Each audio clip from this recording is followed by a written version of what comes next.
Welcome to the Fraser Coast Property Brief, the podcast where property, development and business leaders share what's really happening across the Fraser Coast. Each episode brings you insights into local projects, market trends and the people helping shape the future of our region. Welcome to our latest episode from the Fraser Coast Property Brief. Today we're talking about building better neighbourhoods and what the new town planning scheme is all about and what it really means for the average person. So our guest today is going to be Ward Veitch, long-time town planner in Hervey Bay and Urban Planet. So this episode is going to focus on the planning scheme review. There's an amendment package 1 out currently for public consultation. We're going to talk about what they're referring to as gentle density and building better neighbourhoods, what they actually mean, on the ground, and how the changes will impact our housing supply, affordability and that going forward.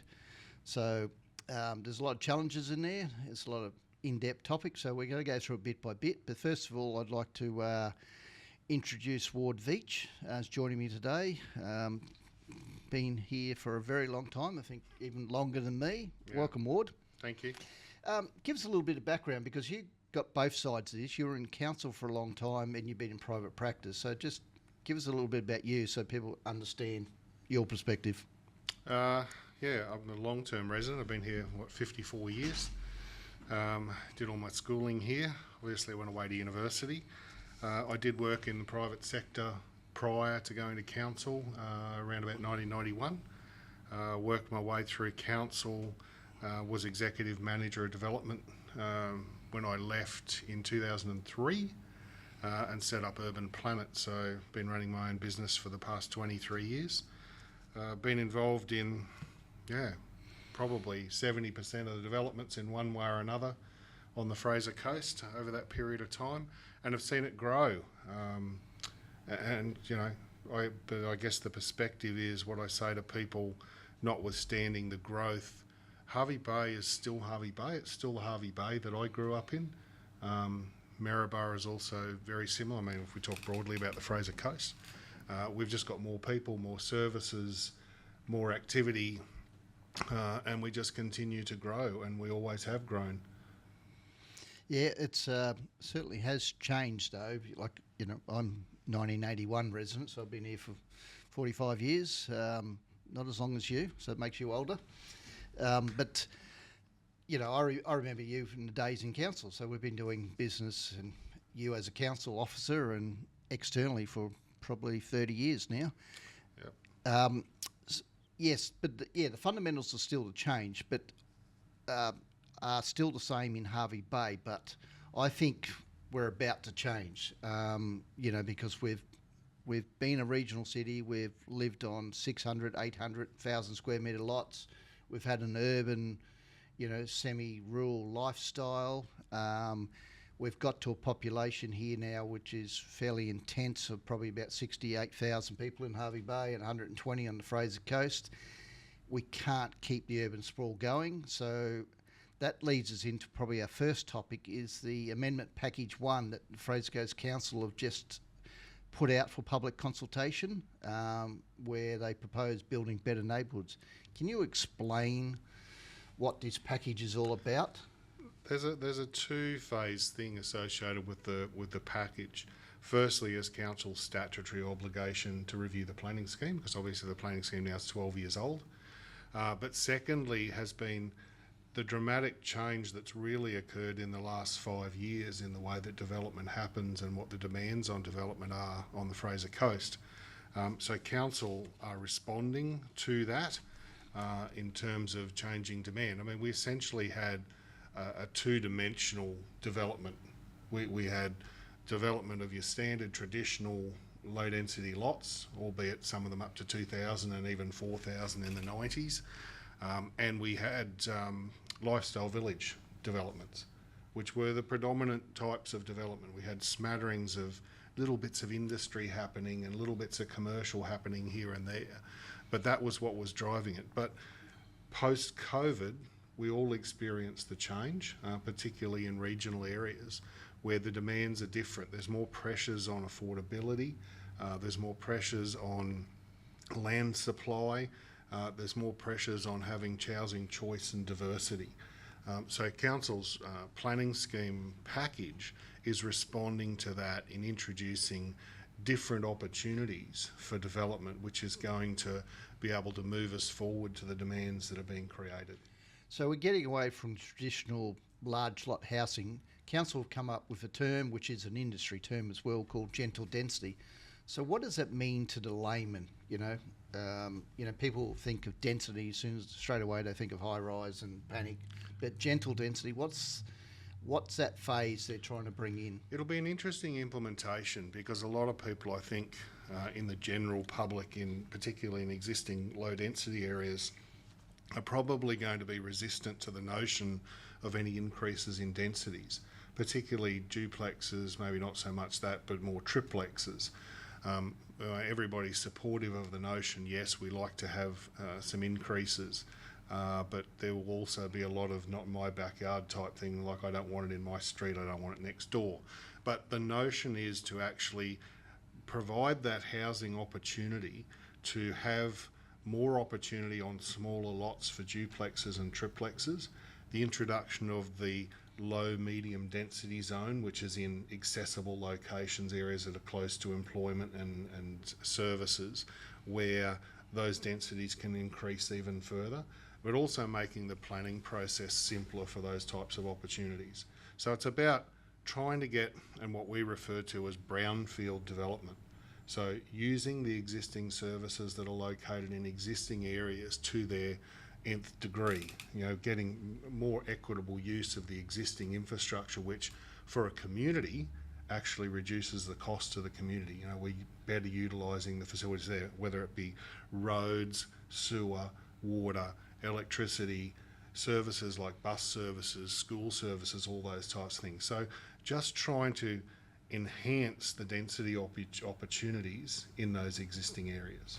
All right, so let me break this into two parts. There's the new lots coming on, and there's the existing, which you call brownfield sites. So let's use examples, 1-2 streets from the beach, Freshwater Street, Torquay Road, those sort of areas.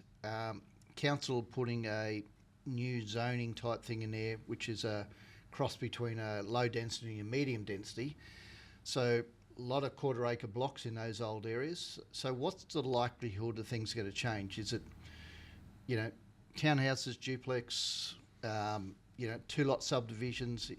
Are these the things that are going to start happening over the next 3 years or so? Yeah, I see a lot of sort of people taking the opportunity to maybe put another unit on their property, maybe as an opportunity for investment or income.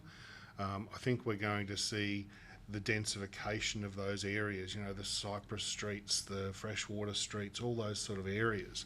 And I think like mum and dad investors are going to take that opportunity. Obviously there's a lot of investors and developers that are hunting around for those types of things. But generally speaking, I think we're going to see a gradual increase in the number of dual occupancies, particularly.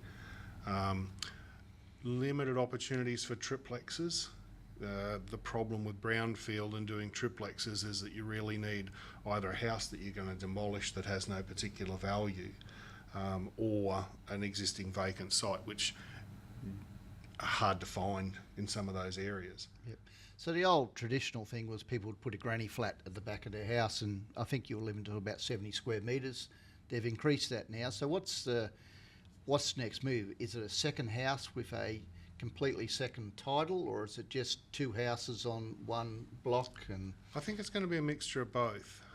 The other trend that seems to be happening quite a lot, and it's something that I've been involved with for 28 years, is actually extended family living.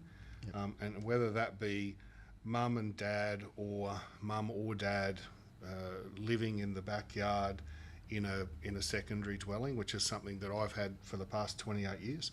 Or it might be the kids moving back home. Mum and dad might have had it for a while, and then the kids moving back home just to give them a leg up and an opportunity to get into the market or maybe save some money. And we're seeing a lot of that, a lot of people making inquiries about that. And the council are looking at making it simpler. A lot of people have said in the past, 70 square metres, it's not very big and I need something bigger. Well, 100 square metres is probably a reasonable reflection of what a practical outcome would be for a granny flat. And that might be, as I said, for mum and dad or for the kids moving back home, or it might be for a income stream. And I noticed there was a news article on Channel 9 News the other night about that particular thing and happening in places like Brisbane, where people are using it as an income stream. They've got a backyard that they're really not using anymore, so they put in a granny flat and rent it out to a third party. All right. So the other side of this gentle density is new subdivisions. Traditionally, we've watched it over the decades, go from 1,000 square metres average to 800 to 600. New town planning scheme now puts a minimum at 450 square metres and starts changing setbacks, zero alignments, all that. So what's that going to do to new subdivisions? Are they going to change the way they look? And I would hope, and we're seeing some of those coming through in design, that we will end up with housing diversity in new subdivisions rather than the sameness that we've sort of been producing over the years. There's still going to be a demand for your 1,800 square metre blocks where someone just wants a bigger block to have a big shed and et cetera, et cetera. But in terms of affordability and housing product choice, the new subdivisions that we're seeing are starting to mix it right up with things like terrace lots or just small lots with reduced setbacks. I think the function of the traditional residential setback has been lost. And we saw a lot of the older subdivisions that everyone had the 6 metre setback and the front lawn that they really didn't do a lot with, sort of wanting to fade away. And people are saying, well, I want to make more use of my block. So I've got a smaller block, we'll push the house forward and we'll have more open space at the back and a more functional space for us. Yep. You've also got a different generation, like our generation, you're mowing the lawns and on the weekends and doing those things. The younger generation don't want that as part of their lifestyle. They want gyms, going out the beaches and all the rest of it. So, the house is more of just an anchor point, and most of their living's external of the house rather than in it. So absolutely. They want a space to be able to have a dog so that the dog can run around in the yard, and if they've got small kids, to have a little space, but they don't want a lot of maintenance. The demands on people's time is so high these days, particularly for the younger generation. They don't want to be a slave to a garden. And we're seeing that trend directly flowing up the coast. It was the Gold Coast, and then it was Brisbane, and it's the Sunshine Coast, and certainly going to be here. I guess the challenge here is that we haven't offered it in the past, and I've talked to a lot of developers previously over years about doing something different and trying something different, and the thing has always been, well, show me where that's been successful in the market, and I can't because it doesn't exist. And I said, as far as I'm concerned, there is a demand for something smaller. If you take the example of, let's say, a young nurse or a police officer who comes to live on the Fraser Coast, their options are very limited in terms of what they either buy or rent. And they end up rattling around in a 4-bedroom, 2-bathroom home, which is 80% of what's been built. Yep. And it's really an inequitable use of the resources that we have. So to be able to offer that differentiation in the market, I think is going to be important, particularly for the younger generation. Yeah, and that gets, and also the older generation, it gets going on to the demographics of our housing. We've traditionally done 4-bedroom houses, media room, and even estate covenants being 200, 220 square metres. Under the illusion we need to build bigger and better houses and looks nicer. But if you start looking at the demographics, we are growing by about 2,500 people a year. Our average age is 51, so it's an older generation. We only have 2.1 people per household. So our housing product is not aligning up with our demographics here, younger or older. So, like you're saying, the housing product has to move. What else does it need to do to align with, especially an ageing population? Well, the challenge with our ageing population, as we've discussed before, is trying to maintain a workforce here to support the ageing population. So we have to have a different housing product to actually attract those people to be here, apart from what we've talked about having education facilities and employment. I think employment is sort of a self-generating thing in terms of having the older people here, because we need all the health services and the other support services that go along with it. So the opportunity to offer a different housing product where those older people can, well, they could build a granny flat in the backyard and live in it themselves and rent out their main house, or they could move on to a smaller product and make the larger product available to a smaller family. So there's lots of opportunities there, and I think it's being reflected in the current market, and I think you've probably seen people looking for different things. Yeah, we are. And there's a big gap in especially the apartment market at the moment. There is a big gap, and that's to do with build cost. Yeah, it's build cost and just changing people's habits as well, because they still think they should go get a traditional house on a titled block of land rather than being part of body corporates and that. So it's a bit of a mentality resistance there as well. I think that's an education program, and maybe in terms of, and I'm not dishing on agents, but I think a lot of agents in the way that they actually market or sell that community title product, because in a lot of cases it's not necessarily a bad thing. No, it's a good thing. Yeah. Like there's no maintenance, the insurance is covered by the body corporate, the external replacement of the roofs, the painting of the external building, so you're actually not maintaining externally, so you've got a freer lifestyle and you're just paying a weekly fee for it. That's why some of these retirement models are so popular lately. Housing affordability. So do you think this amendment package is doing something to help the affordability issue with the changes they're making into it?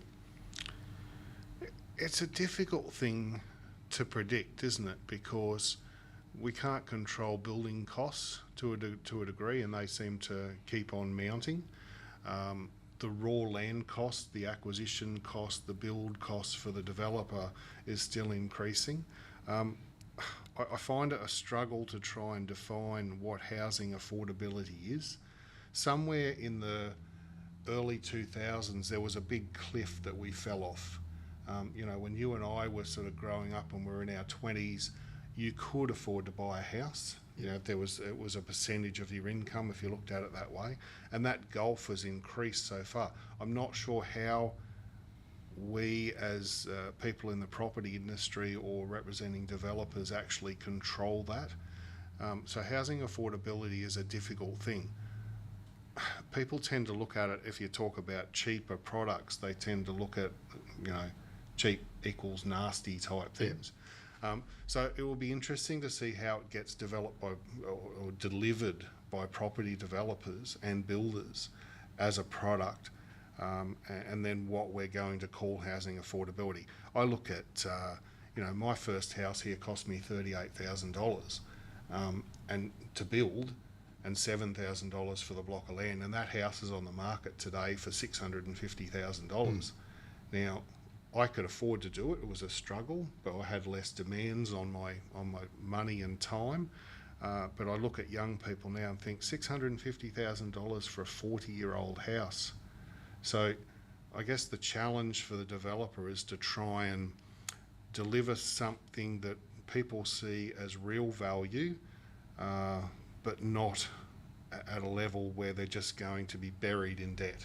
Yeah, that's where this gentle density size, different type of product model could come in place. Particularly the brownfield stuff, because generally speaking, that can probably be delivered at a better value.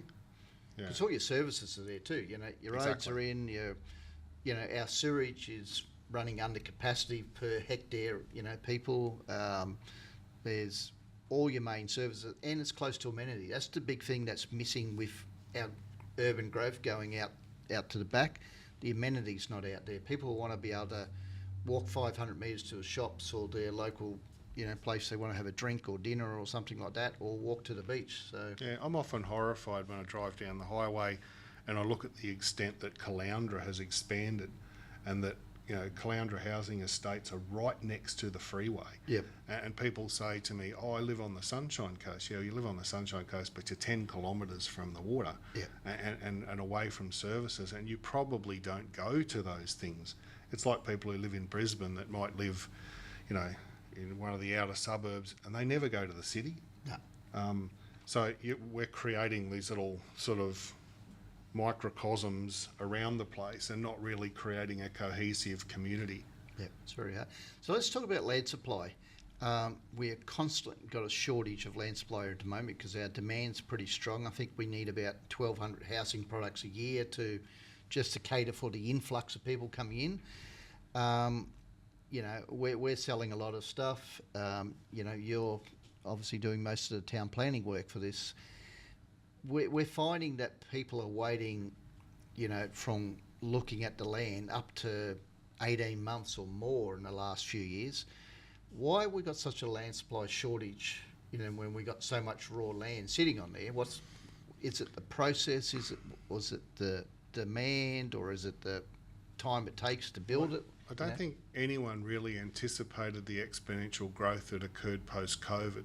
Yep. And the whole regional change issue, and the fact that people were getting out of cities at a greater rate than they used to. People who worked out, I don't have to live in the city to work, to do my job, I can be somewhere else. So I think we were caught on the back foot a little bit there. The delivery time always surprises me, even though I've been involved in this for a long time. And we've sat down with the councillors and run them through a process, and even a simple subdivision can take 18 months, 2 years from acquisition to delivery of new titles. So there's a massive time lag, and if we have any breaks in the continuity of that process, like if we have a period where things just aren't appearing on the ground, A, we can have a gap in the market, B, we can lose contractors, whether it come from the civil contractors right through to the builders, because there's no continuity of supply. And then we run into a problem that, well, where do we go next? Because we don't have, and that puts upward pressure on the existing market, which goes against housing affordability. Time is probably the biggest killer of cost in the whole process. Yep. And I think most people don't understand it, and when I talk to people about it, they're actually surprised. But you can step the process through for them quite simply. And that 18 months also assumes that you don't have any issues associated with weather or supply of materials or some constraint or some issue that you have to deal with, maybe with a third-party agency in the state, which can delay things. I mean, we regularly have projects, the bigger projects, that can go for 3 years. Yeah. So that time lapse is causing a gap and is causing a problem for us. And I think you've highlighted a couple of times now to council the current opportunity we have, or the current situation that we have. We could have a real land supply crisis in the next couple of years. Yeah. Yeah, I reckon it's tight. I was just doing some programs for a few of the estates this morning, and some of the ones we're lodging, and we're both involved in a couple of these. It's like from getting to lodge in the council, it's about 600 days before the land's actually ready. Then you got the building contract on it, so you got another 6 months on top of that. So you're 780, 800 days from, when something's ready to go in the council to somebody moving into the house. It's insane. So, we're going to have land or stuff we're starting now that people won't be moving into 2028. And it doesn't fix the crisis. I still, our peak crisis I think now is the second half of this year and into the first half of 2027 before some of the land catches up. And I don't think there's enough urgency out there in the market, especially with levels of government, to actually fast track development applications so physical work can start quicker. It's a 6 month plus process just in council. I always find it funny, and it gets talked about at state level and probably federal level more than local government level, where they talk about housing affordability and supply. But everything that gets put in place by various levels of governments is actually contrary to that outcome. I sympathise with the council officers here. We've got a situation where we've got 5 or 6 council officers trying to do assessments. At the moment, they've got over 300 applications to deal with. It's a lot. And it's a lot, and I sympathise with them in terms of their resources and the stress that must give them, where they come in every day and go, my God, I've got this great pile I've got to deal with. But by the same token, that is also an opportunity to reflect on how you do things. And I don't think a lot of governments actually do that. We sort of go along with the same old, same old. The state government become problematic as well because they just keep introducing more and more things that you need to consider. There was some word from the current state government at one stage that they were going to simplify all that and get rid of a lot of the referrals, which would be a wonderful thing. Yeah. Because I've always advocated, when I started in planning, our legislation was about 4 pages thick. Now we've got just the regulation on its own without the act is 1,000 pages. And I don't think it's any better. I don't think the system's any better, and the outcomes or the processes I don't think have changed in the broad scale, but we've just added more and more to it in terms of process. Yeah, I know. Like, we said a referral agency thinks, we've been trapped on a year on one referral agency from a vegetation one before we can even start the process. Yep. There doesn't seem to be risk assessment going on and saying, if you're not worried about all this referral here, or what's the worst can happen, then make a risk call because we need land on. They just seem to go through the same process if the property's very simply with no impact or something's complex. They don't seem to shortcut stuff and saying this is an easy one, we'll get this out, we get more land supply very quick. We are seeing that to a degree with council. Some of the simpler applications, council are saying, well, we don't need to do a lot with that, let's just knock it out, and we are seeing that. Obviously, there's still delays and time lags with the larger projects, but that's to do with the amount of input they have to it. Yep.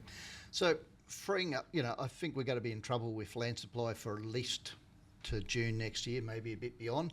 But beyond that, we talked about this First Amendment package in the council town planning scheme, but we've got 2 new urban growth areas, which is the Nikenbah area and the Dundarren area. Explain what happens there when council expands their planning scheme with those 2. So council have the 2 investigation areas that they call them. And ultimately there will be structure plans and potentially local plans over those areas, which are a little bit more detailed than a strategic plan. At the moment, they've gone through a process of mapping constraints. I have some concerns about the level of constraint over some of those land, but that's generally what we're seeing moving forward in development anyway, that there's more and more constraints. I think those constraints mapping items are very restrictive in Nikenbah in particular, and I don't think we're going to see the potential development yields or the opportunities in Nikenbah probably as strongly as we might see in the Dundarren area. Dundarren, I think, is a little bit less constrained and probably has a little bit better connectivity.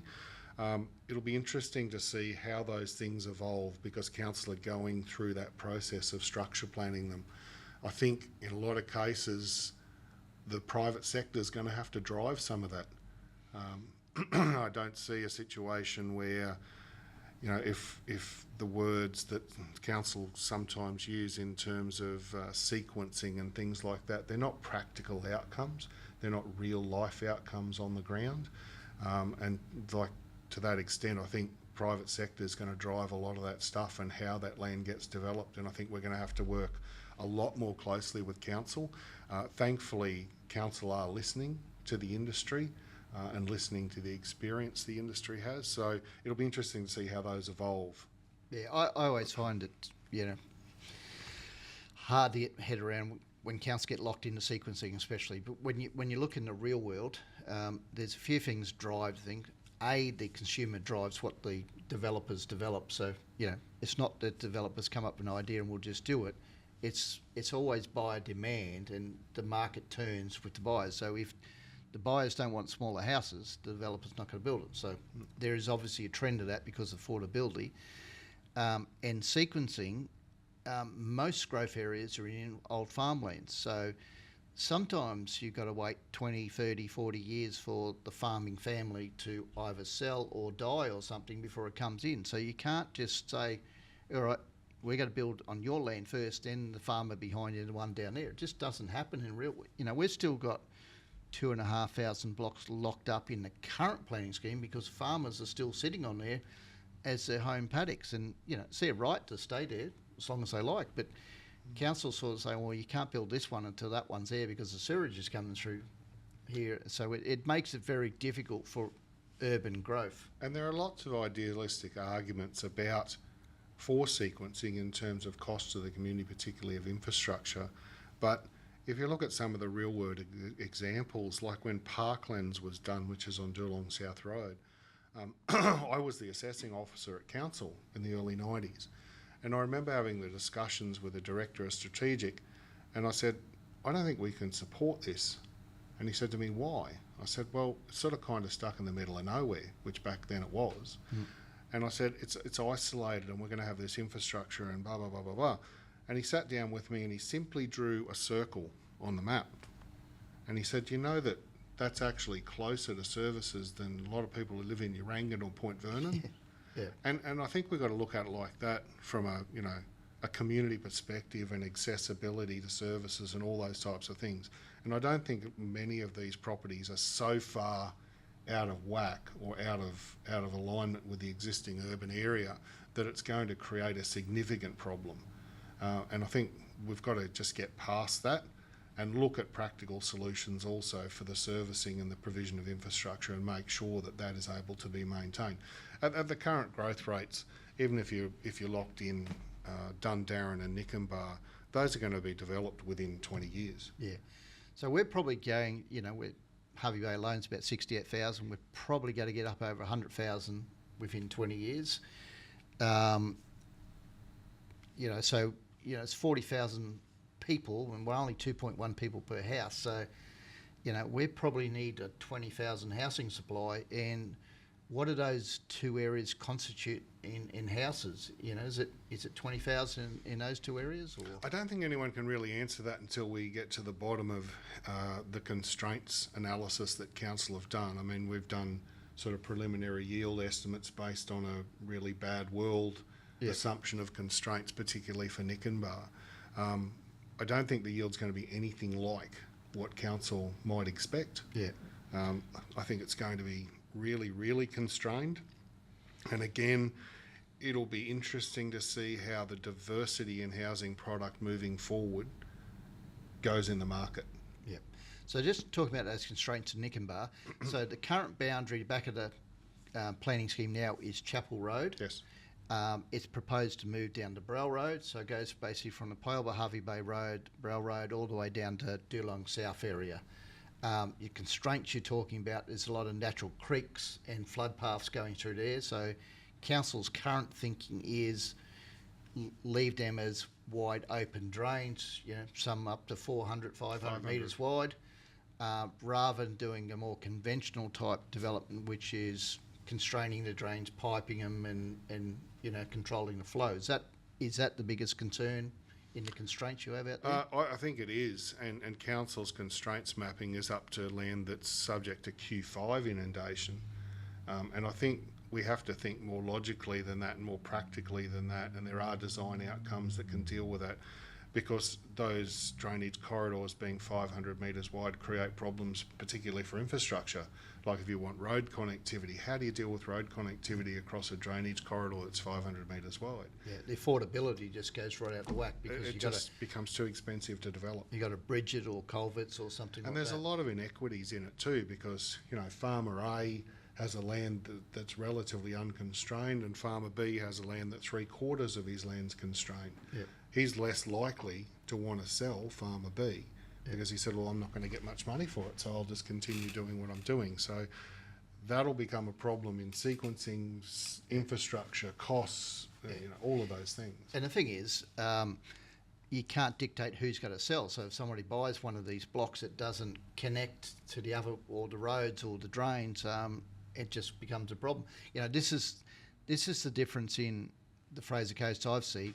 We haven't had a really truly master planned estate where somebody's bought, square kilometres and doing a 40,000 people subdivision. We're buying piecemeal 200, 400 lot subdivisions, and we're trying to match them all together. It doesn't work, Maybe a solution is we pick a big chunk of land between Harvey Bay and Maryborough and get a major master subdivision after this next round of the next 40,000 people. We got to plan way further ahead than Yeah, we at the do. moment it's a little bit reactionary. Yeah, And even the inclusion of Dundarren and Nickenborough is a little bit reactionary because it will fill relatively quickly. yeah, And then where are we going next? Yeah. What are we doing next? Yeah, we should be. But I'll be really interested to see how much demand gets taken up in the brownfield stuff.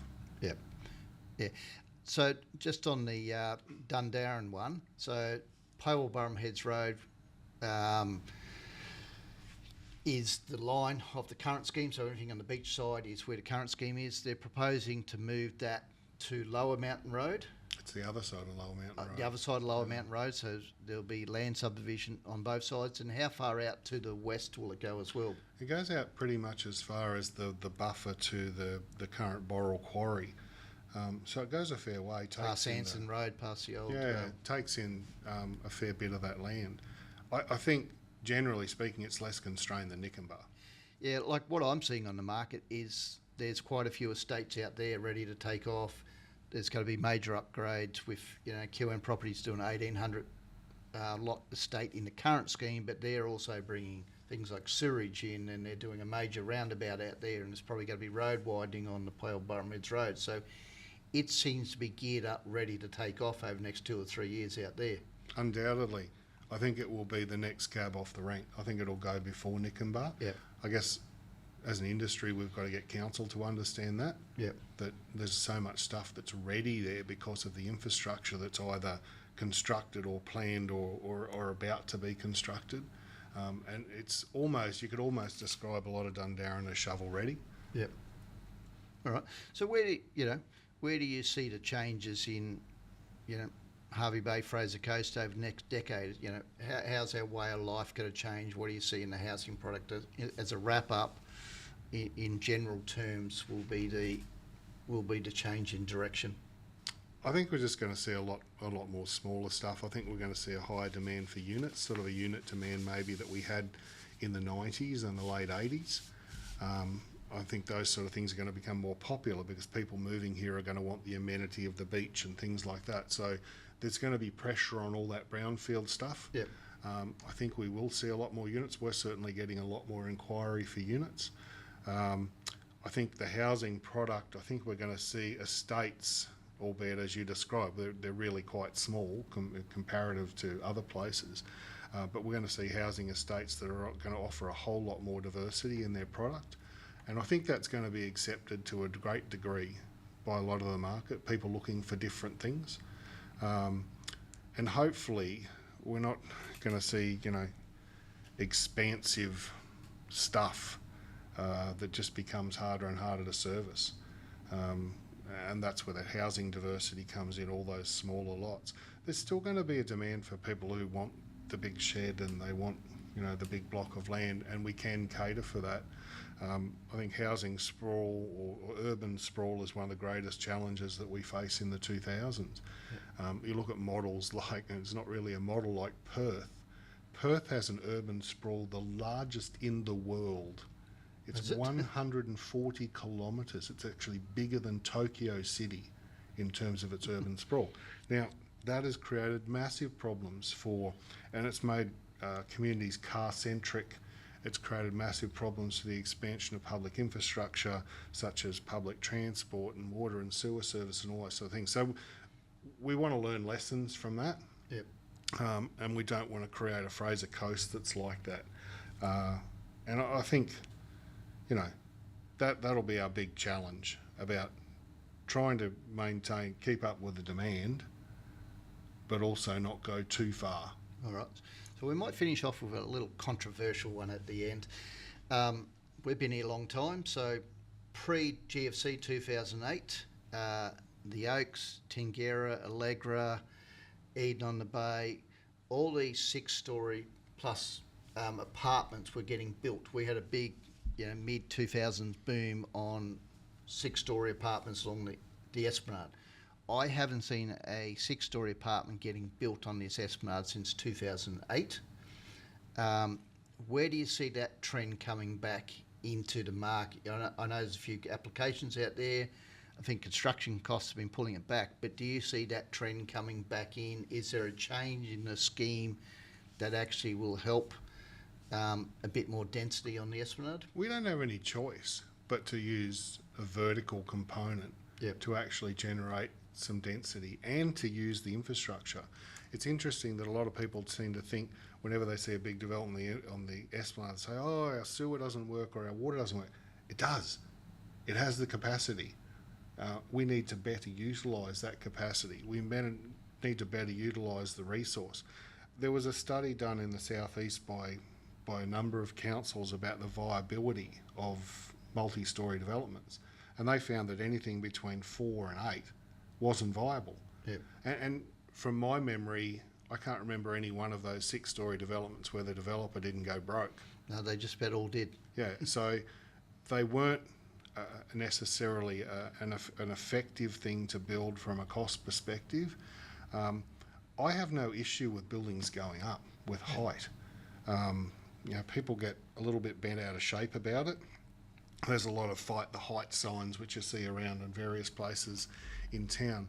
But the reality is there's no great issue with height. We need to create those densities. We need to create those opportunities. And if we want a younger generation here, they want to live on the esplanade or close to it. They want to have restaurants, bars, walking space around them, everything like that. And a little bit more density actually creates that. Yeah, I know there's been a lot of commentary around the built form and the natural form of Hervey Bay. And I remember it was 25 years ago when I was doing a 6-storey application and we had a relatively new strategic planner, and they were talking about exactly that thing, about what the bay looks like from the water, etc., etc. And I said, well, have you ever been out there? And they said, no. I said, well, come on. I took them out in my boat, and they went, oh, okay. You can actually see the Stockland sign from the water. Yeah, probably Bunnings now too. And Bunnings and things like that. So we don't have this beautifully naturally vegetated form as a backdrop. Yeah, I remember we used to be more worried about what the dolphins saw out in the water than what we actually saw on the land. So, there was some crazy arguments going around. As a long-term resident and someone who grew up on the esplanade, I have no issue whatsoever with building height, because those new buildings are actually pretty well designed. They cater for landscape, they cater for suitable built form design outcomes, they cater for lighting, they cater for all of those things. Yeah. They're probably more regulated than most other things. A lot more regulated than houses. Yeah.